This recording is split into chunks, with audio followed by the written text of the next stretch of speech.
Hi, and welcome to lecture number 36. This is topic 3.1, and we're discussing the Reconstruction Amendments. The first of two learning objectives is to explain how Reconstruction Amendments impacted African Americans by defining standards of citizenship. Let's begin by exploring the actual goals of Reconstruction. There were two main goals pursued by the federal government. The first was to reintegrate the former Confederate states, those southern states that seceded from the Union, mounting a rebellion and insurrection against the United States for the purpose of maintaining the system of slavery. Many bore the brunt of the fighting and had its cities and infrastructure destroyed, hence the name Reconstruction. These states now had to be readmitted. The initial plans for Reconstruction were controlled by the president. Abraham Lincoln, before his assassination, had laid out a plan that required 10% of voters in the southern states to pledge loyalty in order to be readmitted to the Union. When President Andrew Johnson took over, he intended to maintain a similar process in which the former Confederate states should be admitted if 10% of the voting population from the 1860 election voted to be readmitted, but with some additional restrictions on paper. For one, any high-ranking Confederate officer or large landholder would be unable to vote after readmission. Despite these restrictions, President Andrew Johnson began issuing many pardons, as many as 7,000, to high-ranking Confederates and large landowners. As a result, many of the individuals who held power before the Civil War were poised to reassume power afterwards. As this pattern continued, Republicans in Congress became dismayed that the progress achieved by the Civil War would be undone by President Johnson and the readmitted former Confederates. The Radical Republicans, a faction within the Republican Party, voted to take control of Reconstruction from the president. They sought to create new reentry requirements and to stop the spread of black codes, which were jeopardizing the progress made in ending slavery. They divided the Confederate states into 5 military districts, each under the control of a Union general. These states would not be readmitted until they ratified the 13th Amendment and later the 14th and 15th Amendments. They were also required to draft new state constitutions that promised to protect the rights of newly freed black Americans. The second major goal of the federal government was to establish and protect the rights of free and formerly enslaved African Americans. They aimed to achieve three things: grant citizenship, ensure equal rights, and provide political representation through the vote. There were also private efforts which sent young women, black and white, to the South to act as nurses and teachers to help newly freed people transition to freedom. The only such organization that was funded by the federal government was the Freedmen's Bureau. Although there were attempts to pass the Civil Rights Act to invalidate the black codes that had been adopted in various southern states, these efforts faced limitations. Legislation could be replaced by any future legislation, so a more permanent solution was sought. This led to the decision to amend the Constitution itself, rather than rely solely on laws that could be overturned or repealed. The first of these amendments is the 13th Amendment, which officially abolished slavery or involuntary servitude except as a punishment for a crime. This amendment made the words of the Emancipation Proclamation permanent. This was crucial because even after the Civil War ended, there were still border states that were part of the Union and technically allowed slavery. Additionally, there were enslaved people in Indian Territory who remained under the old system of slavery until the federal government could abolish it nationwide. The 13th Amendment was initially successful, but its wording, which allowed involuntary servitude as punishment for a crime, led southern states to pass black codes that criminalized black people. By prosecuting them for petty crimes, they could force them into involuntary servitude. For example, vagrancy laws were enacted, requiring everyone in town, city, or states to have a job. Those found in violation would be jailed, and after being jailed, they were leased out to pay their fines. These laws were selectively enforced against black people across the South, while white people were largely unaffected. Other examples include laws that would force black workers into long-term exploitative contracts from which they could not easily escape. These laws made it nearly impossible for black individuals to start their own businesses, as the cost of purchasing a business license was prohibitive. Additionally, black people were often forced into low-paying apprenticeships and restricted from engaging in activities such as drinking alcohol, using firearms, hunting, fishing, and grazing livestock, anything that could be used to prosecute them and put them in jail. Once jailed, they were hired out to pay their fines in lieu of serving jail time. The chain gang, depicted in the image on the screen, exemplifies this system where prisoners, often prosecuted for violating black codes, were leased out as laborers to pay off their fines. The ratification of the 13th Amendment was one of the few requirements of Johnson's plan imposed on readmitted southern states, yet there were known ways for states to circumvent compliance with the amendment. The 14th Amendment established the principles of birthright citizenship in the United States. It granted equal protection under the law to all people, asserting that the right to life, liberty, and property could not be taken away from an American citizen without due process of law.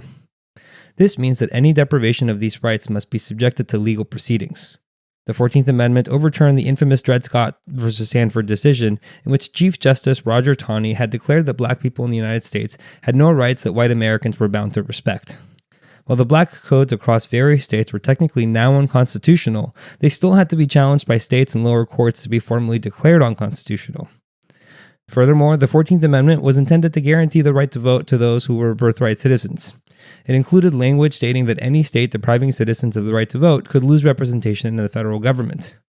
This was a safeguard against the potential increase in southern states' representation in Congress and the Electoral College, which was now the case because the 3/5 compromise from the Constitutional Convention no longer applied. To prevent southern states from taking advantage from this new greater representation, while keeping newly freed people from voting, this clause, which threatened the removal of representation, was included in the 14th Amendment.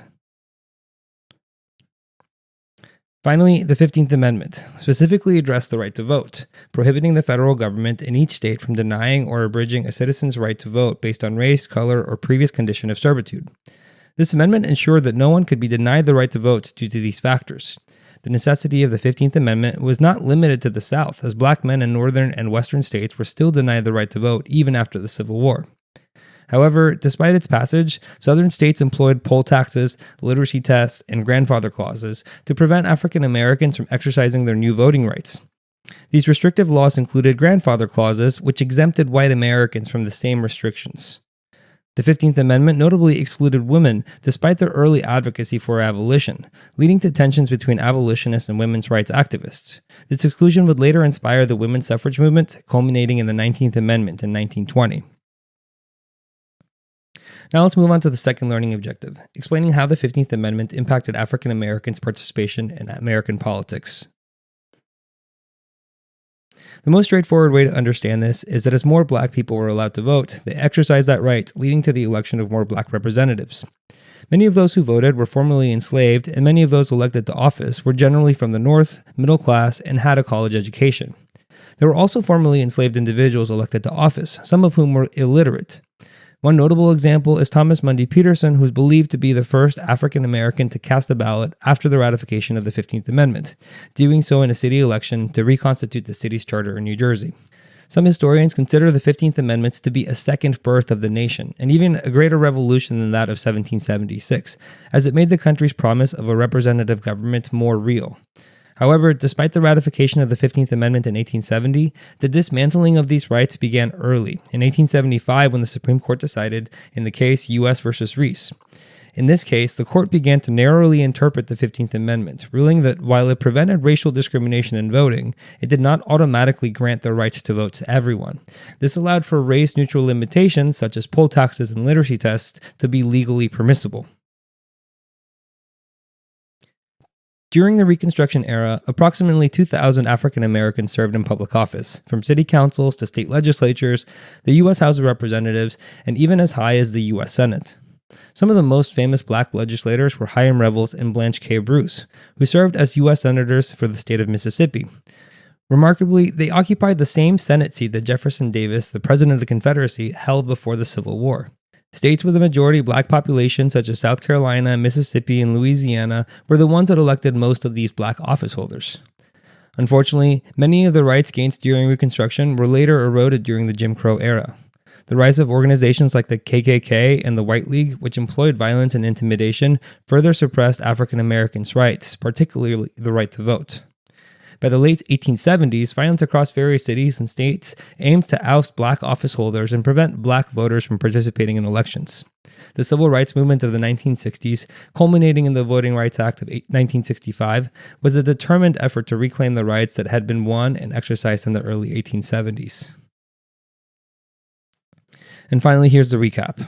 Reconstruction was the process of readmitting the Confederate Southern states and ensuring equal treatment of free black people. The 13th Amendment abolished slavery, except as a punishment for a crime. The 14th Amendment granted citizenship rights to all born in the United States. The 15th Amendment prohibited discrimination and access to the vote, however, it did not include women.